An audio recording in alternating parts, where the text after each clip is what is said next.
In this video, I will be introducing to you the Oy'Nissh translation for the part of speech called nouns.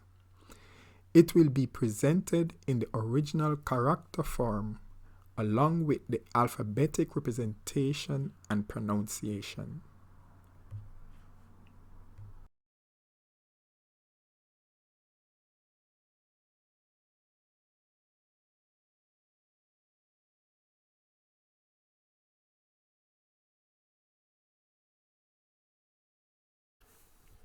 Gloused, gloused, gloused, gloused.